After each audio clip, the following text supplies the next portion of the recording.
Pemerintah Kabupaten Nagan Raya membekukan sementara izin lingkungan perusahaan kelapa sawit PT Karisma Iskandar Muda. Langkah tersebut sebagai sanksi akibat limbah perusahaan diduga mencemari lingkungan.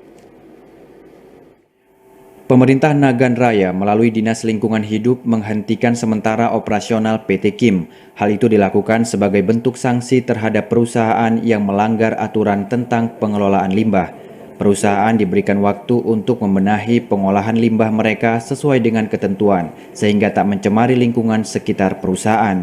Operasional PT Kim baru akan dibuka kembali jika perusahaan sudah membenahi pengelolaan limbah mereka.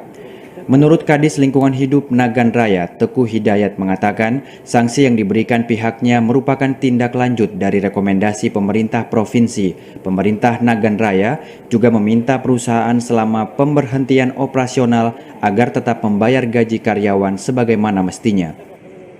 Surat Bupati tentang pembekuan izin lingkungan pada perusahaan Kim yang sesuai dengan rekomendasi dari pemerintah provinsi.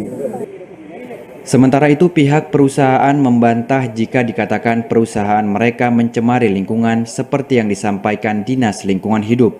Menurut mereka, selama ini pengolahan limbah perusahaan sudah dilakukan sesuai dengan ketentuan. Kami akan lakukan progres-progres yang tinggal beberapa lagi. Sebetulnya kan permasalahan munculnya pencemaran limbah kan tidak ada fakta di lapangan, atau ikan yang mati, atau ada hewan ternak yang mati, kan itu nggak ada.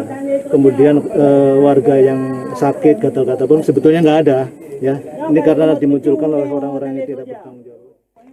Sementara itu, karyawan dan masyarakat sekitar perusahaan berharap agar masalah ini dapat diselesaikan dengan baik, karena keberadaan perusahaan juga sedikit banyaknya membantu perekonomian warga.